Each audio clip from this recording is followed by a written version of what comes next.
आज जो हमारे यहाँ पर गेस्ट हैं उनके YouTube के ऊपर 3 मिलियन से ज्यादा सब्सक्राइबर्स हैं, लेकिन आज तक उन्होंने अपना फेस रिवील नहीं किया है। आज पहली बार उनका फेस रिवील होने वाला है। उनका मोटिवेशनल चैनल है। So please give an energetic and warm welcome to the founder of mister proton.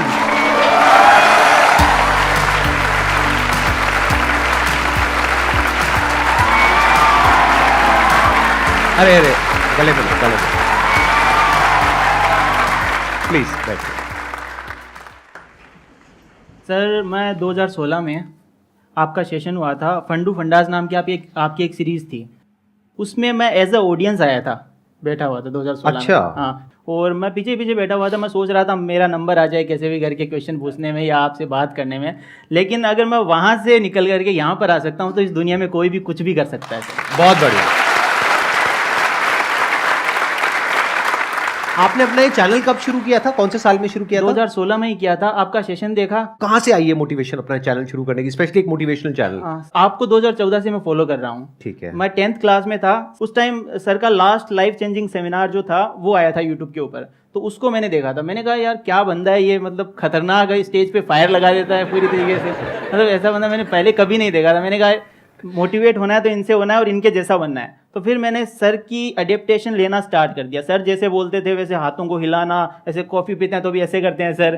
तो सर की जितनी भी चीज़ें वो अडेप्ट कर ली और 10th क्लास में सर से मोटिवेट होकर के 90% से ज़्यादा स्कोर किया 10th में। उसके बाद सर मैं 11th में आया। 11th के अंदर हमारी स्कूल में असेंबली होती थी, प्रार्थना सभा। उसके अंदर सबको अलग अलग टास्क दिए जाते थे कि ये कविता बोलेगा, ये मोटिवेशनल स्पीच बोलेगा, ये गीत गाएगा। तो मेरा हमेशा से था कि मैं मोटिवेशनल स्पीच दूंगा। तो मैं आपका सेशन घर से देख करके जाता था, सेम टू सेम डिट्टो जा करके कॉपी। अरे वाह, और कैसा रिस्पॉन्स आता था? रिस्पॉन्स अच्छा, बढ़िया। खतरनाक सर, खतरनाक। एक बार बताता हूँ आपको। हाँ, हमारे प्रिंसिपल थे, उनको तालियों से दिक्कत थी। वो बोलते थे ऐसे तालियां बजाते हो तो मच्छर या जो भी जीव होते हैं मरते हैं, बोलते थे। अहिंसा के मेरे सेशन में तो पता नहीं कितने मर जाते हैं।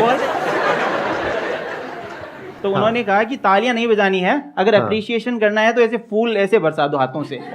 अच्छा, मैंने क्या फूल? ऐसे ऐसे फूल बना करके ऐसे बरसा दो। अच्छा, बस ऐसे ऐसे कर दो। ऐसे ऐसे कर दो। ठीक है। तो मुझे ये बात पसंद नहीं आई। मैंने कहा यार इसको चेंज करना पड़ेगा। और प्रिंसिपल सबके सामने बैठे थे और मैं घर से स्पीच आपकी देख करके रेडी करके गया और सबके सामने जाकर मैंने कहा कि आज मैं पत्थरों में जान फूंकने वाला हूँ। जैसे ही सेशन खत्म हुआ, स्पीच खत्म हुई, तालियों से गड़गड़ाहट शुरू और प्रिंसिपल हैरान ऐसे कि ये क्या कर दिया इसने। फिर लास्ट में मुझे वहाँ पर इतने अवार्ड्स मिले स्पीकिंग के, वो सारे आपकी वजह से। क्या बात है, आई एम सो ग्लैड। आप रहने वाले कहाँ के हो? कहाँ से आपने अपनी पढ़ाई पूरी करी? राजस्थान से हूँ मैं, चूरू से। जब आपने अपना चैनल शुरू किया तब आपकी एज कितनी थी? एज आई थिंक 2016 में किया था। अभी मेरी एज 24 साल है, तो 6 साल माइनस कर 6 साल माइनस कर लो, मतलब 18 साल। 18 साल। उसके बाद मैंने सोचा कि एक मिस्टीरियस चैनल बनाते हैं जिसके अंदर मिस्टीरियस तो चीज़ें होंगी, जैसे जो रहस्यमय चीज़ें होती हैं, लेकिन उनमें भी पॉजिटिविटी ढूंढेंगे। तो मैंने स्टार्टिंग में नाम रखा था मिस्टर, जो मिस्टीरियस का MY होता है, MYSTER, मिस्टर वो रखा था। फिर प्रोटॉन रखा था ताकि ये मिस्ट्री आ जाए और प्रोटॉन आ जाए, यानी मिस्टीरियस चीज़ों में पॉजिटिव चीज़ें, क्योंकि प्रोटॉन पॉजिटिवली चार्ज पार्टिकल होता है। तो इस तरीके से मिस्टर प्रोटॉन रखा। उसके बाद मैंने मिस्टीरियस उस पर डालना स्टार्ट किया, वीडियोज डाली, नहीं चली। उसके बाद मैंने सोचा कि संदीप, आपने एक बात बताई थी कि आप जिस चीज़ में ज़्यादा अच्छे हो, जिस चीज़ में आपसे बेटर कोई नहीं कर सकता, आप अपने फील्ड के पक्के खिलाड़ी हो, उस चीज़ को अगर आप करोगे तो आपको सक्सेस ज़रूर मिलेगी। फिर मैंने सोचा यार मैंने ऐसा क्या किया अपनी लाइफ में जिससे मैं सफल हुआ हूँ या जो भी कुछ हूँ मैं उसकी वजह से। तो मैंने सोचा स्टडीज़।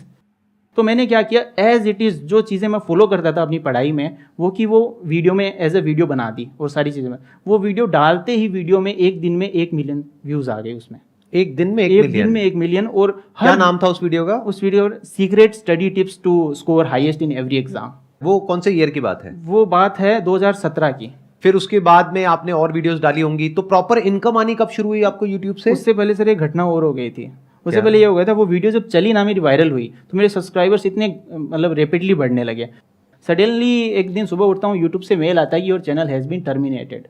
फिर मैंने यूट्यूब को मेल करना स्टार्ट किया। अब यूट्यूब इतनी बड़ी कंपनी है, सबके मेल्स तो पर्सनली चेक हो नहीं सकते, बोट्स होते हैं।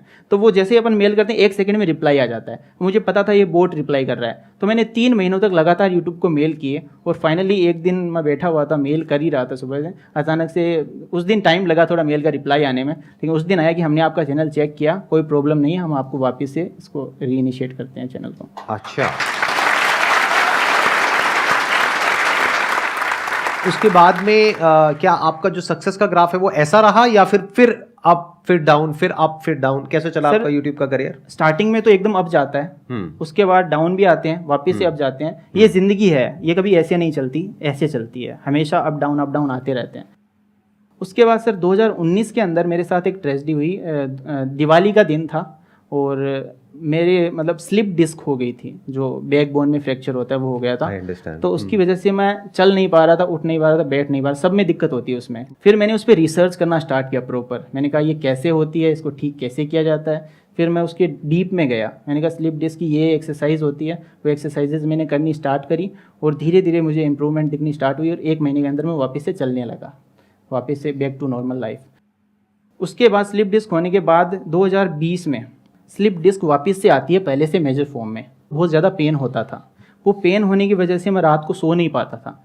फिर मैं रात को लगातार 3-4 दिनों तक मुझे नींद नहीं आई। मैं पूरी रात ऐसे देखता रहता था ऊपर छत की सीलिंग की तरफ कि नींद कब आएगी, और वो पेन होता रहता था, इधर भी नहीं मुड़ सकते, इधर भी नहीं मुड़ सकते, ऐसे करके इतना पेन। वो पेन होने की वजह से स्लीप साइकिल डिस्टर्ब हो गया और स्लीप साइकिल डिस्टर्ब होने के बाद लगातार 1-2 हफ्तों तक मैं बिना नींद के रहा और मुझे इंसोम्निया हो गया था। फिर मुझे थॉट्स आने लगे, सुसाइडल थॉट्स, जो कि मैं मोटिवेट करता था लोगों को और मुझे ही सुसाइडल थॉट्स आने लगे।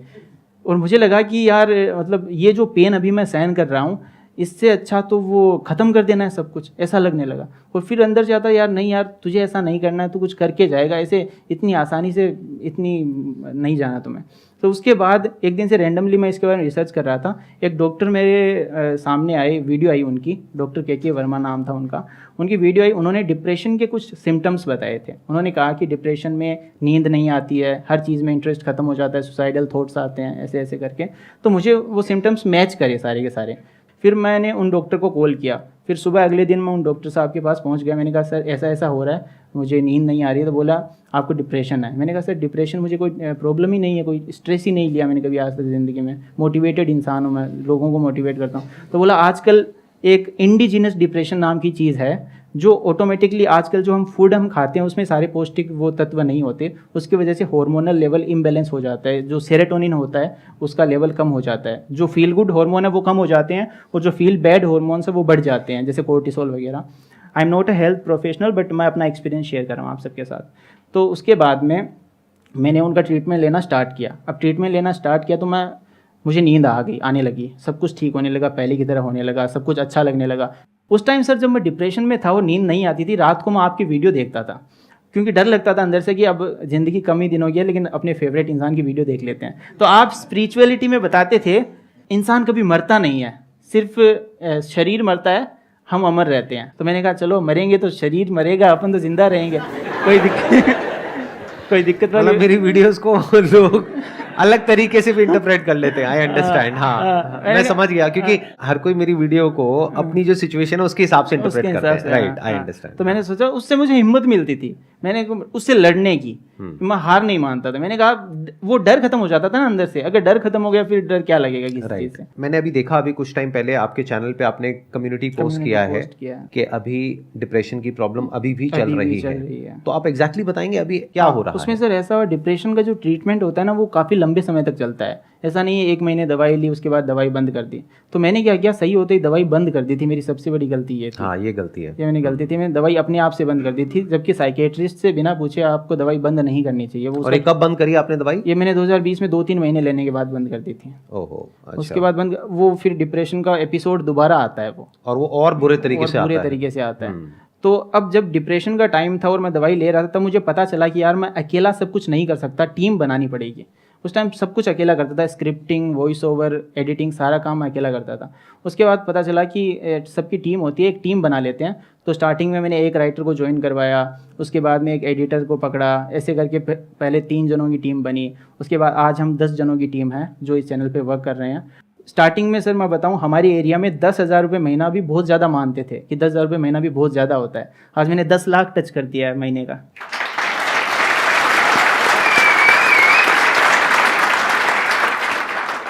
आपने सीटी बजाई, मैं आपको बता देता हूं वो 10 लाख रुपए इनको मिला है, आपको नहीं मिला है। मैं एक चीज़ में विश्वास करता हूँ, the show must go on. चाहे हम चले जाएं, हम ना रहें, लेकिन शो चलते रहना चाहिए, शो नहीं रुकना चाहिए। तो मैंने क्या किया, मैंने कहा अपन प्रोटॉन है, इलेक्ट्रॉन को ले आते हैं, ठीक है। तो मैंने प्रोटॉन की जगह फिर इलेक्ट्रॉन, एक वॉइस ओवर आर्टिस्ट हैं, दिल्ली के ही हैं, उनको मैंने पहले, अब आवाज़ भी ऐसी होनी चाहिए जो लोगों को पसंद आए, ऐसे लोग नकार दें ऐसी आवाज़ भी नहीं होनी चाहिए। तो मैंने बहुत रिसर्च करी, फिर उनकी आवाज़ में पॉजिटिविटी मुझे मिली, तो मैंने उनको अप्रोच किया। मैंने कहा मैं प्रोटॉन हूँ, आप मेरे भाई बन जाइए और बोलिए कि मैं हूँ मिस्टर प्रोटॉन का भाई, mister electron, so let's begin. अब मेरी वीडियो की शुरुआत हमेशा ऐसे होती है, तो दोस्तों मेरा नाम है mister proton, so let's begin, ऐसे स्टार्ट होती है। तो उन्होंने अब ऐसे कर दिया कि मैं हूँ मिस्टर प्रोटॉन का भाई, मिस्टर इलेक्ट्रॉन। तो ऐसे करके उनकी वीडियोज़ आने लगी अभी, और मुझे थोड़ा सा ब्रेक मिल गया बीच में, ताकि मैं मेडिसिन लेकर के वापस से बैक टू ट्रैक आ सकूं। और अभी इस सेशन के बाद मैं वापस से स्टार्ट कर दूंगा वीडियोस बनाना। एक्सीलेंट जी, और आपको करना ही चाहिए। मैं आपको बस इतना कह सकता हूं, अपनी लाइफ का जो भी मेरा एक्सपीरियंस है, मेरी एज आपसे ज्यादा है। आपकी एज कितनी है? मेरी 24 है आपकी एज, मेरी 42 है। तो मैंने लाइफ में बहुत कुछ देखा है, बहुत उतार चढ़ाव देखे हैं, और भी लोगों के एक्सपीरियंसेस देखे हैं, अपनी फैमिली में भी देखे हैं, खुद के भी माइंड के लेवल पे, बॉडी के लेवल पे बहुत तरह के एक्सपीरियंसेस देखे हैं। मैं बस आपको इतना ही कहना चाहूँगा कि ये जो फेजेस आते हैं ना हमारी लाइफ में, ये टेम्पररी होते हैं, बस इसको हमेशा याद रखना है। और हर प्रॉब्लम का सोल्यूशन होता है।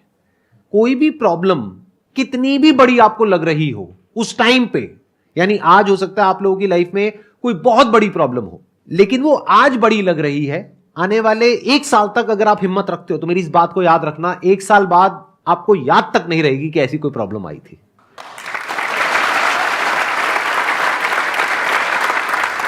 होता क्या है कि जब हम एक प्रॉब्लम में होते हैं, क्योंकि आपका फेस देख करके, आपकी आंखें देख करके मैं आइडिया लगा सकता हूं कि इस वक्त आप कितने पेन में हैं, और उसके बाद भी आप लड़ रहे हैं। तो मैं आपको बस ये कह सकता हूं, क्योंकि अब हम फेस टू फेस बैठे हैं, आप मेरी वीडियो नहीं देख रहे हो, तो मैं आपकी आंखों में आंखें डाल करके ये बोल सकता हूं, मैं झूठ नहीं बोल रहा, सच बोल रहा हूं, कि ये जो फेज है ये टेम्पररी है, निकल जाएगा। थोड़ी सी हिम्मत रखनी है, अपने काम पे ध्यान देना है, और 6 महीने के अंदर अंदर सब पास्ट में हो जाएगा। Thank you sir. और वापस से सब कुछ बढ़िया होगा। सर ने जो भी बात कही वो बिल्कुल सही है। मैं डॉक्टर साहब के पास जितनी बार जाता था, मैं उनको हर बार नई प्रॉब्लम बताता। मैं कि सर इस बार बाल झड़ रहे हैं, इस बार यहाँ पेन हो रहा है, इस बार हाथ दर्द कर रहा है। तो बोलते थे तुम है ना खुद की बॉडी सेंट्रिक हो गए हो, पूरे दिन बॉडी के बारे में सोचते रहते हो और कोई काम करते नहीं हो, तुम बिजी हो जाओ, उसके बाद देखना सारी प्रॉब्लम अपने आप सॉल्व हो जाएगी। तो ये बात सही है कि हमें बॉडी सेंट्रिक नहीं होना, बिजी किसी न किसी काम में बिजी हो जाते हैं तो सारी प्रॉब्लम चली जाती है। और प्लस बॉडी के लेवल पे अगर कोई प्रॉब्लम आती भी है, तो अगर तो एक्चुअल में बड़ी प्रॉब्लम है, यानी जैसे इन्होंने बताया स्लिप डिस्क है, तो आपको एक्सरसाइज करके उस प्रॉब्लम का सॉल्यूशन निकालना है। या फिर अगर आपको पता लग चुका है ये बात, अगर इतनी अवेयरनेस है आपके अंदर कि एक्चुअल में फिजिकली है ही नहीं ये प्रॉब्लम, मतलब चेकअप करा लिया ना, एंडोस्कोपी करा लिया, अब इससे ऊपर और क्या कराऊं, तो मुझे पता है ना कि नहीं है। अगर अभी भी प्रॉब्लम हो रही है तो वहम है, तो वहम का क्या इलाज है? टेम्पररी है, भिड़ जाओ उससे।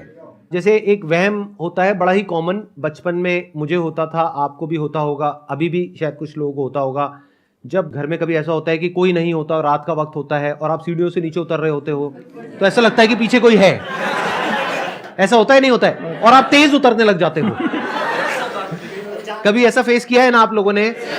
तो अब इस प्रॉब्लम का क्या सोल्यूशन है? पीछे मुड़ के देखो। ये वहम है ना, पीछे मुड़ के देखो, अबे कौन है, सामने आ। नीचे उतरने की बजाय ऊपर चढ़ो। सच बता रहा हूं आपको, भिड़ जाओ उस फियर से। बोलो रोज रोज मरने से अच्छा है इस भूत की वजह से एक ही बार मरेंगे, अब या तो तू नहीं या मैं नहीं। भिड़ जाओ पूरी तरीके से, हमेशा के लिए उस प्रॉब्लम का सॉल्यूशन निकल जाएगा।